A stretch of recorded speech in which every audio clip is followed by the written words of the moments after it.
My wife's brutal cheating, she lied, cheated, and almost destroyed me. But my cold, calculated revenge didn't just end our marriage. It crushed her entire life and her lover's career. You won't believe what I did. Okay, Reddit. Never in a million years did I think I'd be pouring my guts out on a relationship advice sub. My life, my marriage, it always felt like the picture-perfect definition of stable. Mark and Sarah. 15 years. 2 amazing kids, a house in the suburbs, the whole 9 yards, the kind of life you build brick by painstaking brick, dreaming of growing old together. We met back in college, weathered so many storms, celebrated countless victories. Or so I believed with every fiber of my being. Now, looking back, I just wonder how much of it was real, and how much was just me being willfully blind, or her being a master manipulator. For the past year or so, things just started feeling off. It wasn't a sudden earthquake, more like these subtle, unsettling tremors beneath the surface of our everyday life. Sarah, she's in marketing, and her job always had its demands, but suddenly, demanding, transformed into, she's basically sleeping under her desk at the office.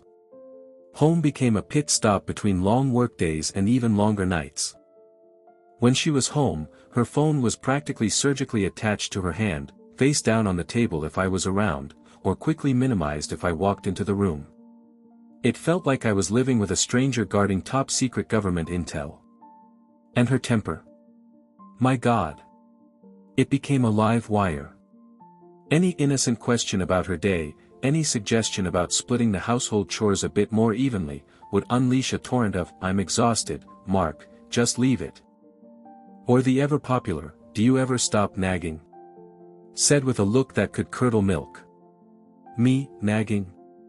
For asking if she remembered to grab milk for the kids. It was like the woman I married had been replaced by a perpetually annoyed, dismissive clone. I tried to rationalize it, stress, maybe early menopause, anything but what my gut was screaming.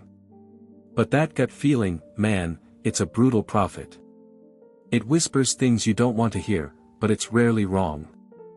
I just kept pushing it down, telling myself I was overthinking, that I needed to be more understanding. What an idiot I was. The breaking point wasn't some dramatic revelation from a private investigator, or a confession torn from her lips. It was far more mundane, far more soul-crushing in its simplicity. Our youngest, Leo, had a fever last Tuesday, spiking really high. Sarah was, naturally, at the office, a huge deadline, Mark, you know how it is. She'd snapped when I called, practically yelling at me for disturbing her. I'd spent the entire night by his side, sponging him down, checking his temperature, getting maybe an hour of sleep in total. The next morning, exhausted and running on fumes, I asked her if she could take him to the doctor. "No can do, hun," she said, already dressed, practically out the door, phone in hand. "Big meeting, major client pitch. You know, actual important work." She said, "Actual important work," with this sneer, like my work, I'm a software engineer, pretty damn good at it too, supporting our family comfortably, or caring for our sick child was some trivial hobby. She tossed me her car keys. "Just take my car, it's easier. Mine's gassed up." She gave me a peck on the cheek, a dry, almost perfunctory gesture, and was gone. Taking her car was the first domino. Leo was still drowsy, so I buckled him into the back, and as I started the engine, I noticed something. Her phone charger, usually coiled neatly in the console, was missing. Instead, there was a different one, not hers, plugged into the USB port. And next to it, on the passenger seat, half hidden under a crumpled receipt, was a pair of sunglasses. Not her style at all. These were clearly men's sunglasses, expensive ones, the kind you see guys in sports cars wearing. A cold dread started to slither into my gut, twisting everything. It wasn't just the sunglasses, it was the faint scent of a men's cologne, a musky, unfamiliar smell, clinging to the upholstery, overlaying her usual vanilla perfume. It hit me like a physical blow. The work meetings, the late nights, the phone glued to her hand, it all coalesced into a horrible, undeniable truth. My mind started racing, connecting all the dots I'd deliberately ignored.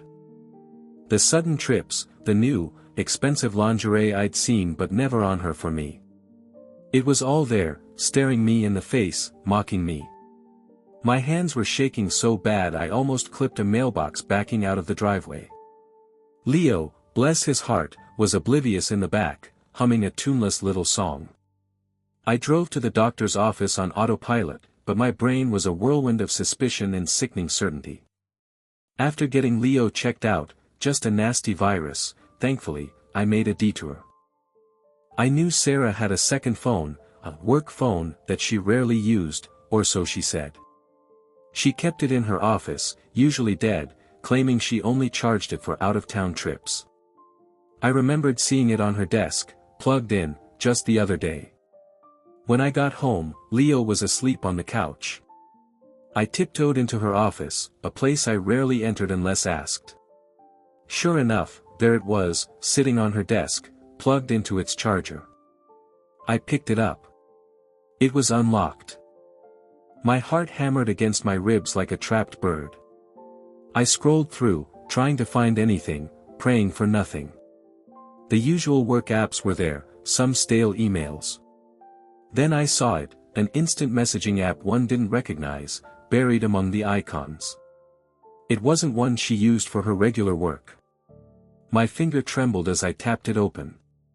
And there it was. A whole separate life. Messages, photos, videos. A man named Blake. His face was plastered all over her chat history, selfies, pictures of them together, laughing, holding hands. Dates, times, locations. Pet names.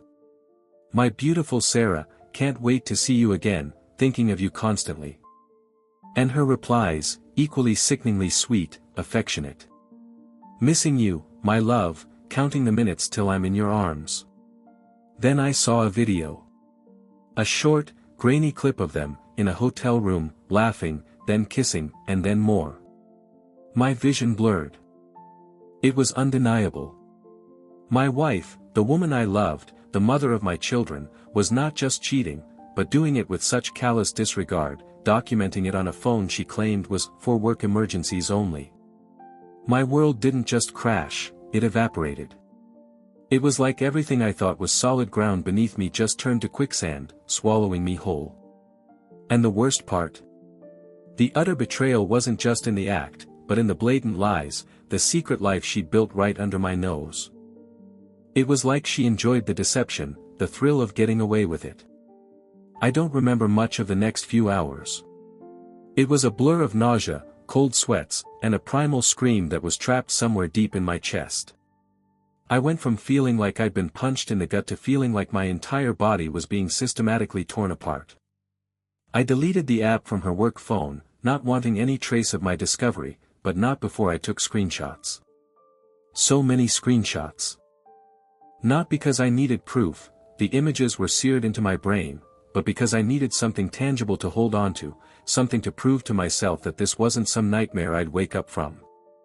When Sarah finally waltzed in around 7 p.m., chipper as ever, humming some pop song, I was sitting on the couch, Leo still asleep beside me, TV silently playing some kids' show. I must have looked like death warmed over, but she barely registered it. Rough day. She chirped, heading for the kitchen. You look exhausted. Did Leo give you trouble? Her voice, usually a comfort, now sounded like nails on a chalkboard. Every word was a lie, a performance. I stood up slowly, the phone with the evidence clutched in my hand, my knuckles white. She turned from the fridge, a half-eaten yogurt in her hand, and saw my face. The chirpiness vanished. Her eyes narrowed, instantly defensive. What's wrong, Mark? You're giving me that look. That look? I managed, my voice a gravelly whisper. That's the look of a man whose entire life just exploded, Sarah. That's the look of a man who just found out his wife is a lying, cheating whore. The yogurt dropped from her hand, splattering on the floor. Her face went from defensive to pure fury in a nanosecond. "What the hell are you talking about?" she shrieked, her voice low enough not to wake Leo, but sharp enough to cut. "How dare you?" The ensuing confrontation was less a conversation and more a verbal brawl, punctuated by her escalating denials and my stone-cold delivery of facts. I held up the phone, unlocked, displaying one of the screenshots, a particularly cozy one of her and Blake kissing. Her eyes widened, a flicker of genuine shock, quickly replaced by a furious mask. "That's photoshopped," she screamed, pointing a trembling finger. "Or an old picture. From college. We look younger there, obviously." "Oh, really?" I retorted, my voice surprisingly steady despite the earthquake inside me. "Because the timestamp says last week. And that's not Blake from your college yearbook, Sarah. That's Blake from your work phone, the one you claimed was only for emergencies, the one you've been using to plan your little rendezvous for the past year." She lunged for the phone, but I pulled it back. "Don't even try it. I have everything. Every sickening message, every photo, every video. It's all backed up." Her face went through a kaleidoscope of emotions, fear, then pure, unadulterated rage. "You stalked me. You went through my private things." She yelled, deflecting, classic cheater move. "That's a violation, Mark. How dare you invade my privacy?" "My privacy?" I roared, finally losing control, my voice waking Leo, who stirred on the couch. "You think my privacy wasn't invaded when you were screwing around with some other guy? You think my trust wasn't violated when you were lying to my face for months, making me feel like I was crazy?" She started crying then, a sudden torrent of tears, but they felt fake, performative. I can explain," she sobbed, sinking to the floor. "It was a mistake, Mark. A horrible, terrible mistake. He pressured me. My boss. He said if I didn't, my job, our finances. I was just trying to protect us." The lie was so transparent, so pathetically obvious, it was insulting. "Your boss? Blake is your boss?" I scoffed. "And he blackmailed you into hotel rooms and affectionate text messages? And how does that explain why you were using your work phone to document your forced affair? Or why you told me you were working late when you were actually with him?" I was disgusted, not just by her actions, but by her pathetic attempts at gaslighting. There was no remorse, just an attempt to save her own skin. It was brutal. The weight of her lies and the sickening reality of her betrayal felt like a physical burden, crushing me. I didn't know what to do with the rage, the profound sorrow, the utter emptiness that now defined my existence. It wasn't just Sarah who had died to me in that moment, it was the entire future I'd meticulously built, the shared dreams, the quiet intimacies, the belief in something pure and enduring. It was all a mirage, a cruel trick. Leo was fully awake now, whimpering softly, startled by the raised voices. His innocent face, full of sleep and confusion, brought me crashing back to a different reality. This wasn't just about Sarah and me anymore. There were children involved. Our children. They deserved so much more than this shattered mess. I looked at Sarah, still on the floor, her sobs tapering off into resentful sniffles. The woman I had loved, cherished, built a life with, was gone. Replaced by this bitter, manipulative stranger. The sadness hit me then, a wave so vast and deep it threatened to drown me. It wasn't just anger, it was the grief for a loss that felt more profound than any death. The death of a marriage, yes, but also the death of my own innocence, my trust, my belief in happy endings. I left her there on the floor, grabbing Leo and retreating to his room. I held him close, stroking his hair until he fell back asleep, his small, warm body a fragile anchor in my storm-tossed world. That night, I didn't sleep. I just lay there, staring at the ceiling, replaying every moment, every subtle shift, every ignored red flag.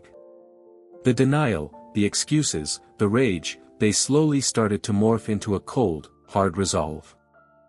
The pain was still there, but something else was beginning to flicker, a fierce, protective instinct for my children, and a chilling clarity about what needed to be done. The woman in the other room was no longer my wife. She was a problem to be systematically, brutally solved. Hey everyone, if you're finding this story compelling, please consider hitting that subscribe button and liking the video on YouTube. It really helps support the channel. The next morning was eerily quiet. Sarah was still in the living room, sprawled on the couch, wrapped in a blanket, looking utterly defeated. But I knew better than to trust appearances. Her defeat was born of being caught, not of true remorse. I made breakfast for the kids, packed their lunches, and got them ready for school, all in a haze of controlled fury. Sarah didn't move, didn't offer to help. She just watched me with hollow, resentful eyes. After the kids were safely on the bus, I turned to her. My voice was calm, almost chillingly so. Get up. She flinched, then slowly sat up, pulling the blanket tighter around herself. Mark, please. We need to talk. I said I was sorry. I made a mistake. The words were rote, devoid of genuine feeling. Sorry doesn't cut it, Sarah. And mistake is what you call spilling coffee, not dismantling a 15-year marriage and destroying your family. I walked into the living room, picked up my laptop, and sat opposite her. We're going to talk, all right. But not about reconciliation. We're going to talk about the end. I opened the laptop and pulled up our joint bank accounts, our property deeds, our investment portfolios. I've been going over everything. And I've already called a lawyer. Everything you've accumulated through our marriage, our shared assets, our equity, it's all here. And you will not be touching a single penny more than is legally mandated. My voice was a flat, surgical instrument. She opened her mouth to protest, but I cut her off. Don't even think about running up credit cards, or draining accounts. I've already moved a significant portion of our liquid assets into an account solely in my name, with my lawyer's guidance. Any attempt to touch the joint accounts will be flagged instantly. You won't be able to buy yourself a lavish new life with Blake with our money. Her face went from defeated to a mask of pure terror. You wouldn't, she whispered, her voice cracking. Mark, you can't. What about the kids? What about me? What about the kids, Sarah? I shot back, a bitter laugh escaping me. You didn't seem to care about them when you were too busy with your important work meetings. And as for you, you made your bed. Now you get to lie in it. Alone. The sense of power, of turning the tables on her, was intoxicating. It was the first breath of clean air I'd taken in what felt like an eternity. Her terror quickly morphed back into her characteristic rage, but this time, it was laced with desperation. She started screaming then, truly screaming, not the performative kind. Accusations flew. I was a monster, a controlling freak, I was trying to ruin her, just like I'd always wanted to, apparently. The gaslighting was so ingrained, so automatic, it was almost impressive. She even tried to claim I was the one who had driven her away, that my supposed emotional neglect had pushed her into Blake's arms. It was sickening. I just let her rant, my face impassive. I'd spent the entire night strategizing, my lawyer, a pit bull, thankfully, giving me the necessary legal framework. While she was sleeping off her defeat, I was meticulously planning her downfall. Once her tirade ran out of steam, she slumped back, tears flowing freely again, but this time, they felt like genuine tears of panic, not remorse. You can't just cut me off, Mark. I have rights.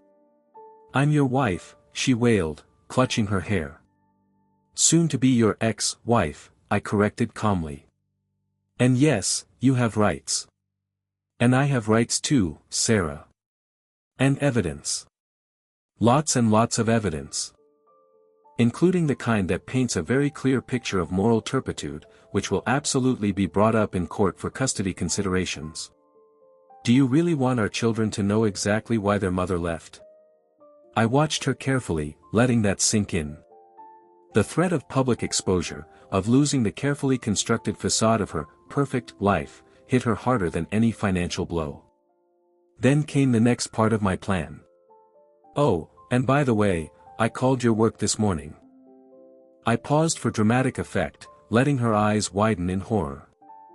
I spoke to HR. I told them you were taking an indefinite leave of absence for personal reasons, effective immediately. I also subtly hinted at some, shall we say, unethical conduct related to a superior, without giving away too many details. Just enough to plant the seed of doubt. I'm sure they'll investigate. Given how careful companies are about sexual harassment claims and workplace affairs, I doubt Blake will be too pleased to find his little secret is now a very public and potentially job-ending problem for both of you. Her face was ashen. The satisfaction was grim, but undeniable. This was just the beginning. The silence that followed my revelation about her job was deafening. Sarah just sat there, mouth agape, her eyes wide with a terror that finally felt genuine. The woman who had meticulously crafted a double life, who had lied and manipulated for months, was now facing the brutal dismantling of everything she thought she had control over. This wasn't just about me getting revenge, it was about ensuring she faced the consequences of her choices that had devastated our family. I stood up, walked into the kitchen, and started methodically cleaning up the spilled yogurt from the day before. It felt symbolic, cleaning up her mess. She watched me, utterly motionless. When I finished, I turned back to her.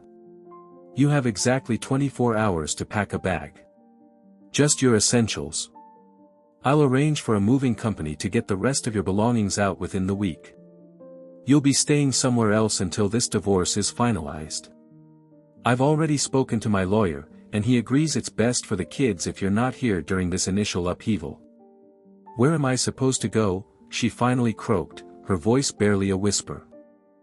I don't have anywhere to go.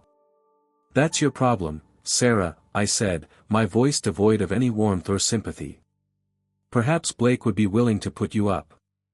Or perhaps you can discover just how strong your relationship with him truly is when you're not just a secret dalliance. Your choices. Not mine. Her phone suddenly vibrated on the coffee table. She glanced at it, then at me, as if weighing her options. I knew who it was. It had to be Blake, probably wondering why she hadn't shown up for work, or why HR was suddenly asking him uncomfortable questions. The corner of my mouth twitched. Let them deal with the fallout together. That was the least they deserved.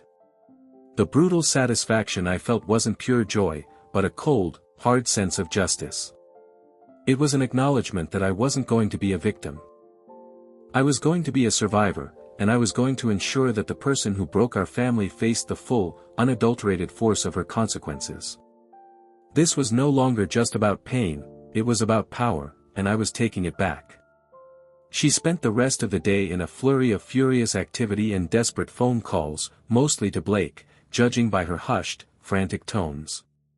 He, apparently, wasn't quite as thrilled about the unethical conduct questions from HR as she might have hoped.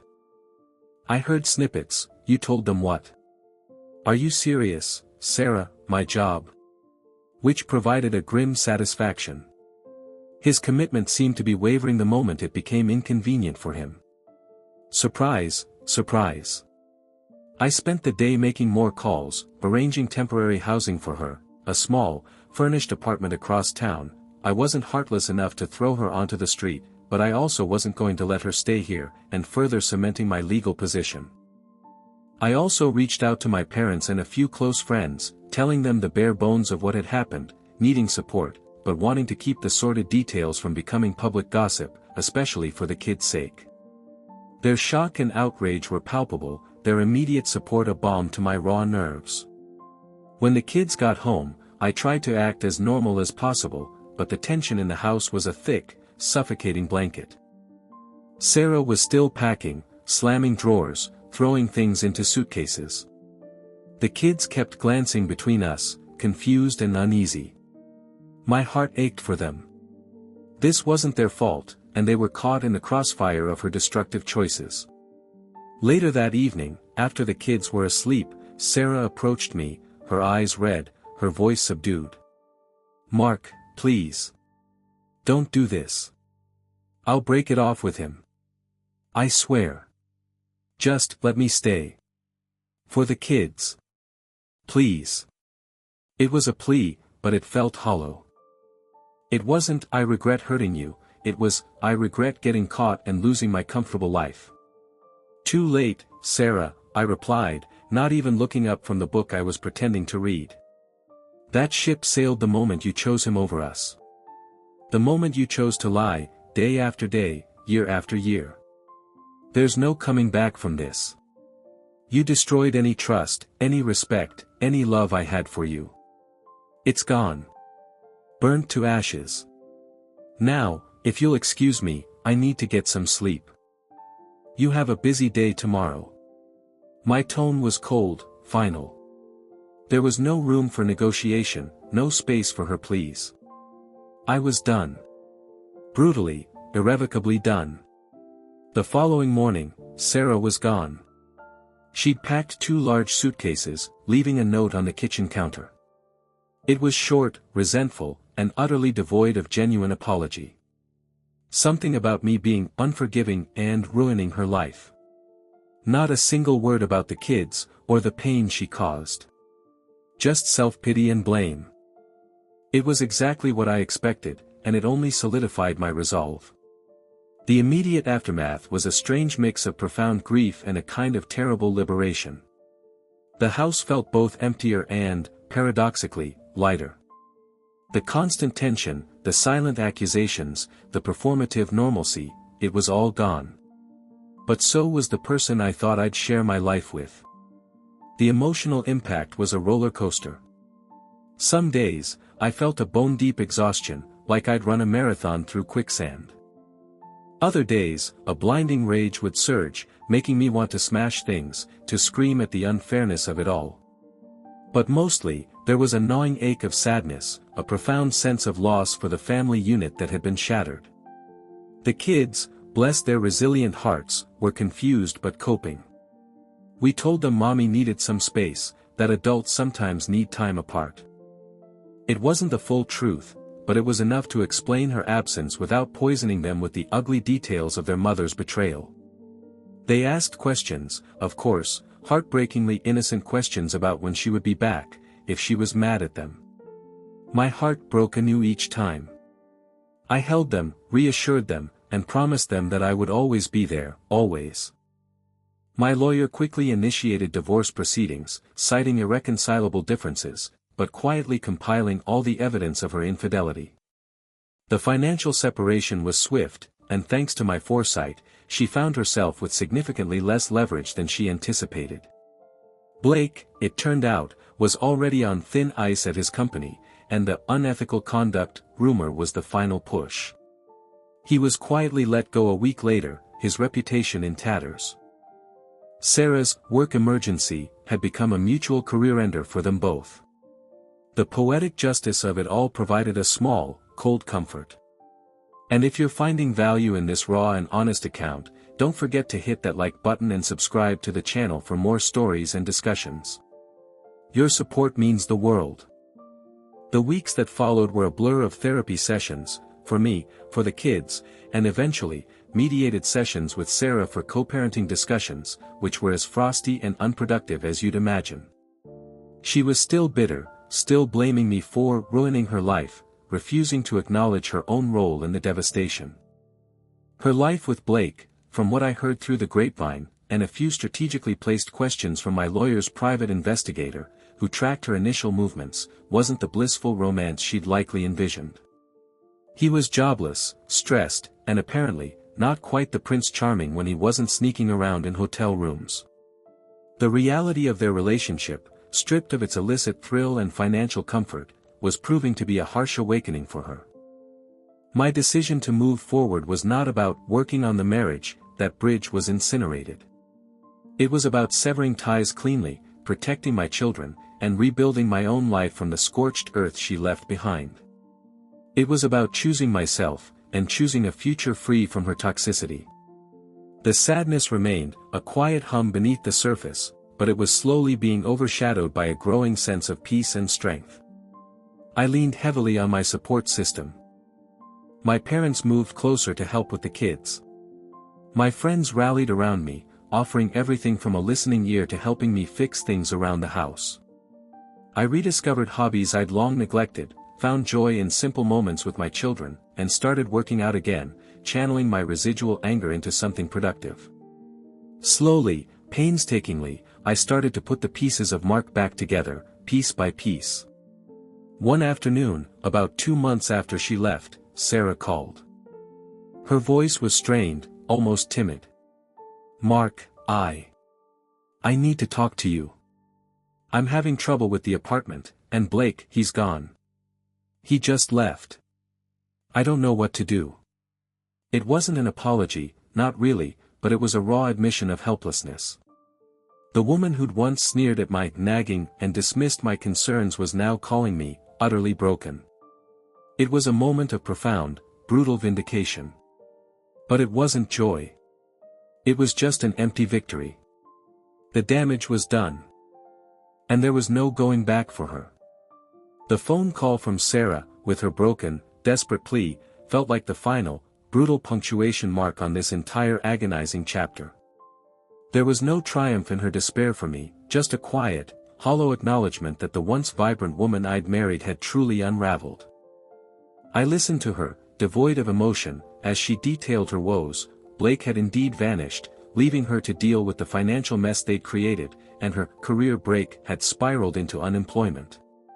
She was alone, scared, and, for the first time, truly helpless. My response was calm, measured, and utterly final.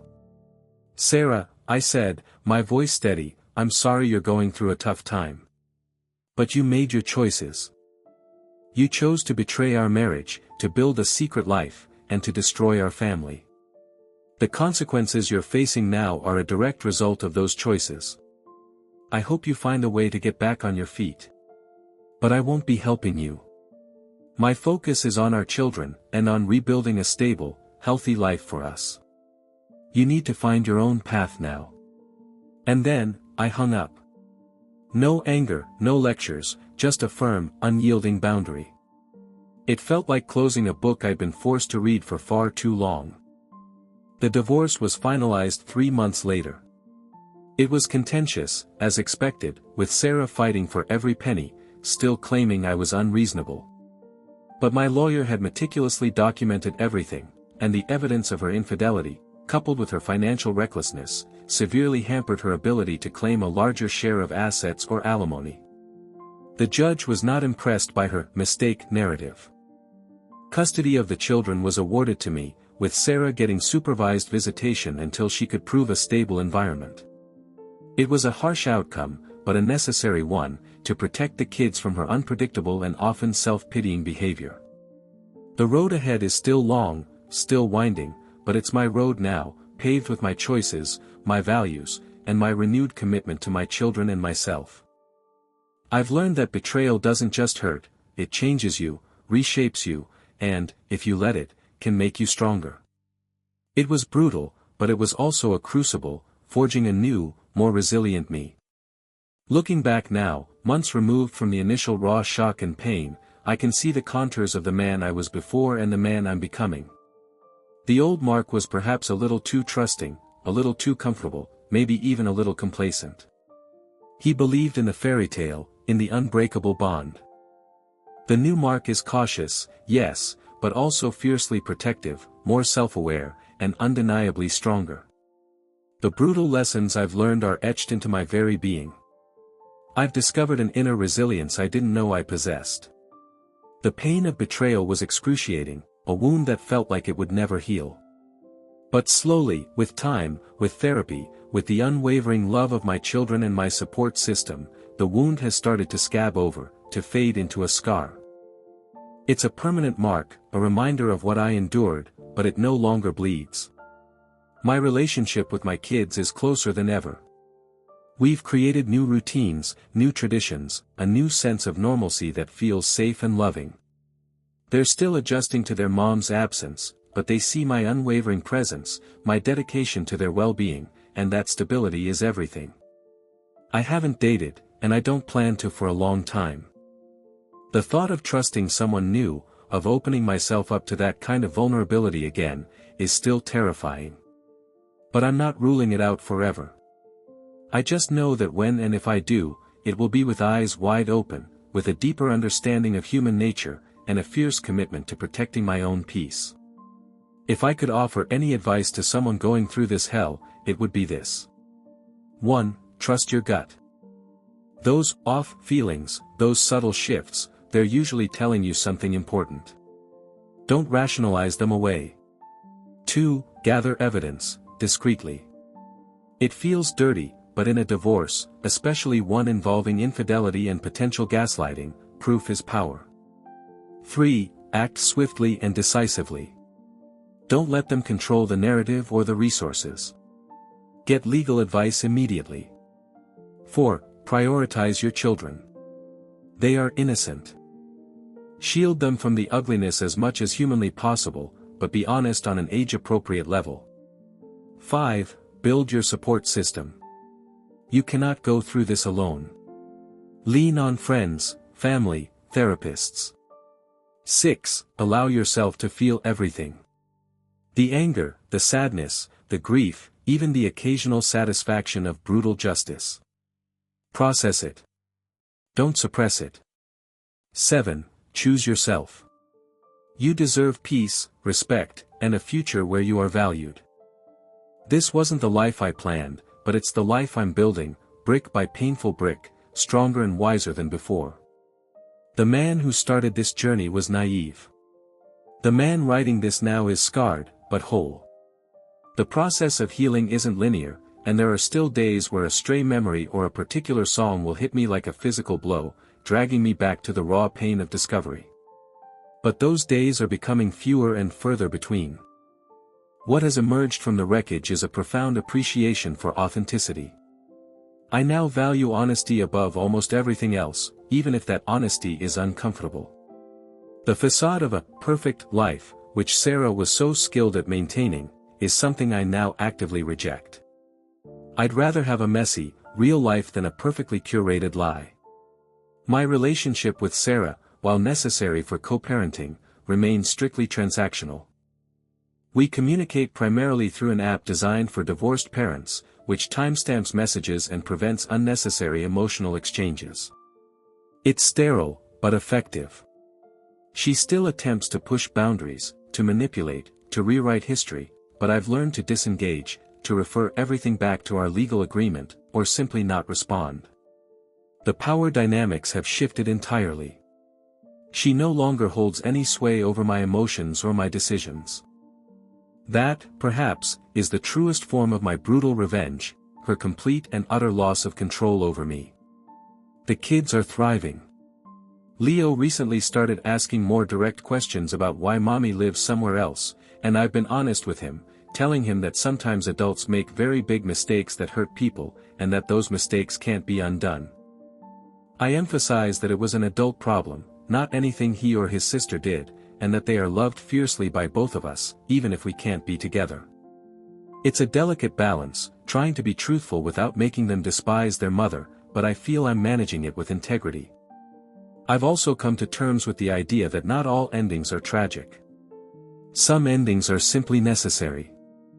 They clear the way for new beginnings, for growth, for a future that, while different from the one you envisioned, can still be incredibly rich and fulfilling. This experience stripped me bare, exposed every vulnerability, but it also showed me where my true strength lies. I'm still Mark, but a Mark who has stared into the abyss of betrayal and emerged, not unscathed, but unbroken. And that, in itself, is a victory.